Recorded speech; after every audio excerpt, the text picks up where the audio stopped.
So, this is what they're choosing to do with Nikki Cross, eh? Shayna Bazler, she lost to Reggie. What? John Morrison had garlic draped across his neck for an entire segment. Okay.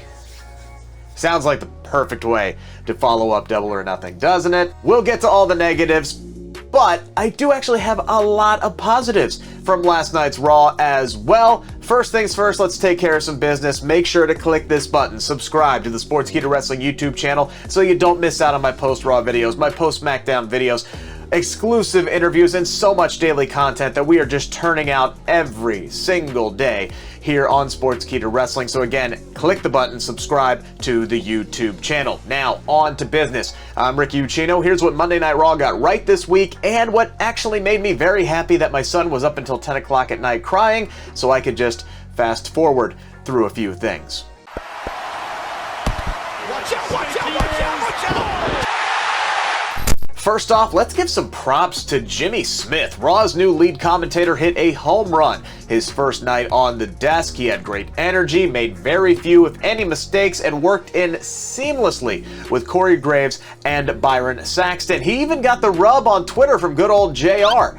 Not too shabby, sir. Not too bad at all for your first day on the job. By the way, Jimmy's call on the main event enhanced what was already a killer match. By the way, didn't I tell you, didn't I guarantee you that Kofi Kingston and Drew McIntyre were going to run it back in grand style? And baby, they came through for me. All right, I'm not gonna act like predicting those two are gonna have a banger match is some kind of Nostradamus moment, but they really did knock it out of the park. These two had an incredibly fun and hard-hitting match to close out what was a very, very long night. I love the spinning Future Shock DDT. I love that Drew didn't kick out of Trouble in Paradise, and I frankly just love that they treated Kofi as a main event player through and throughout this entire matchup. But in the end, McIntyre hit a big claymore as Kofi was coming off the top rope, earning himself another opportunity at Bobby Lashley and the WWE Championship.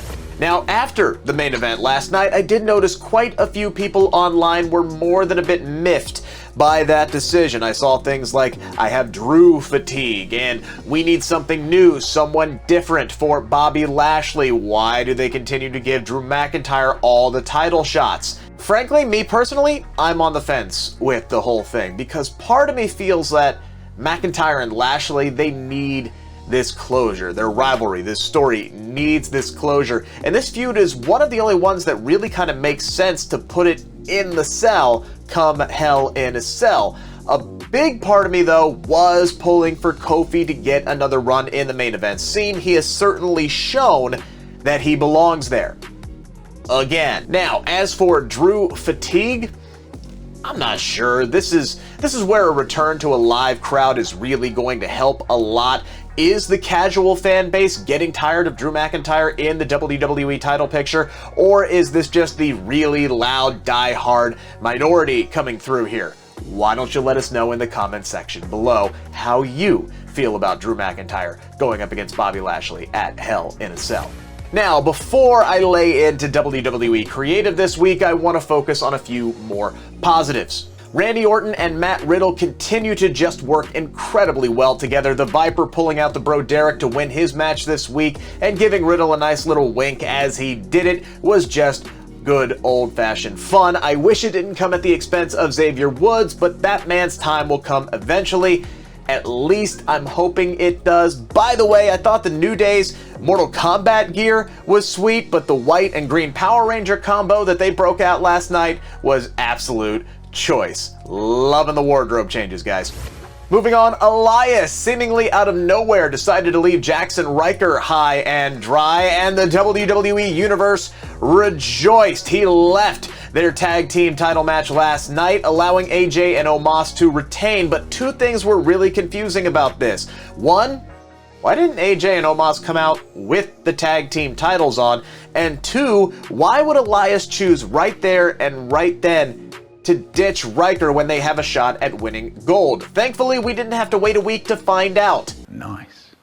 We actually got a logical explanation for something, which I appreciate. Elias later backstage said that Ryker had become unhinged, felt like he didn't have his back after Elias helped Ryker beat AJ Styles the week before, and said, and I quote, "The idea of sitting in a car going town to town for hours at a time next to Jaxson Ryker makes me sick, and I don't want to be around him anymore." Ouch. I would suspect that Elias is heading toward a much bigger solo push, possibly as a babyface now. This was a major babyface turn in the WWE Universe's eyes, especially with crowds set to return in a few more weeks. I still have no idea, though, why AJ and Omos didn't have their tag titles last night. That one remains a mystery.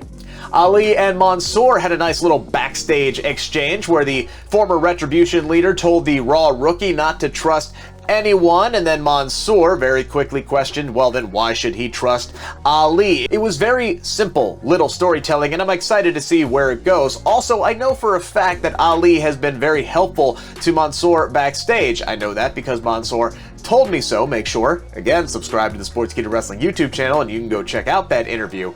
But still, I'm very, very interested to see what direction these two are going to head in. I guarantee you, though, another big, bold guarantee from me, whenever that match goes down, probably next week, it's gonna bang. And finally, it appears as though it is go time for Alexa Bliss and Shayna Bazler, and not a moment too soon, guys. After weeks of wobbly legs and malfunctioning pyro, Shayna Bazler confronted Bliss and Lily and said that they need to have a nice, long chat. So it is quite clear that the Queen of Spades has figured out, just like most of us, that it was Alexa messing around with her from afar. There's a lot of ways that this angle could go, and I'm frankly excited to see what direction they choose. Hopefully this does mean that Shayna Bazler is back to standing on her own and is done with Nia and Reggie. And by the way, yes, as I mentioned earlier, I know Shayna Bazler lost to Reginald, but guys, I don't have the energy to get into it this morning. We all know it sucked. Let's just move on. There are a number of other things that I could nitpick to death about this show, by the way. The fact that we still don't have a new direction for Damian Priest, 2 weeks now without a match, or the barrage of distraction finishes. Again, you get a distraction finish, and you get a distraction finish, and you get a distraction finish. Hell, the United States champion not only got his nose broken last night, but lost twice in one night due to outside interference. They really, and I mean WWE here, they really have to stop leaning on this crutch, because it's almost a modern miracle when we get a clean finish like we saw in the main event. Also, please, for the love of God, stop writing Rhea Ripley's lines for her. I mean, Jesus. Oh, really, Charlotte? You're gonna take me to hell? Oh, well, you can go to hell. Or whatever the hell it was she said last night. It was very, I know you are, but what am I, man? Just let this woman be herself, please. You are severely handcuffing her with this material. But even still, out of all of that I just mentioned, there's one thing that ticked me off the most egregious thing from last night is the treatment of Nikki Cross. Not to sound too much like Seinfeld here, but what is the deal with the 2-minute challenges? This time last year, Nikki Cross was going toe-to-toe with Bayley for the SmackDown Women's Championship. Now it's considered a victory if she lasts just 2 minutes with either Charlotte Flair or Rhea Ripley? Bag that noise, guys. It makes no sense. And why? Why would or should Nikki be happy with these moral victories, let alone ecstatic? And on top of that, WWE social media puts out a post not long after asking if Nikki's earned a women's title opportunity. For what? For running around the ring for 90 seconds and then surviving the other 30? No! You gotta do a little bit more than that to win a women's championship. You know what she deserves? She deserves real matches with actual results. Let's start there with Nikki Cross. She is much, much better than what we have seen her booking turn out to be these last 2 weeks. And that is our video this time around. Make sure to give us the old thumbs up there. Also, once again, make sure to subscribe to the Sportskeeda Wrestling YouTube channel for more content like this, plus exclusive interviews and so much more.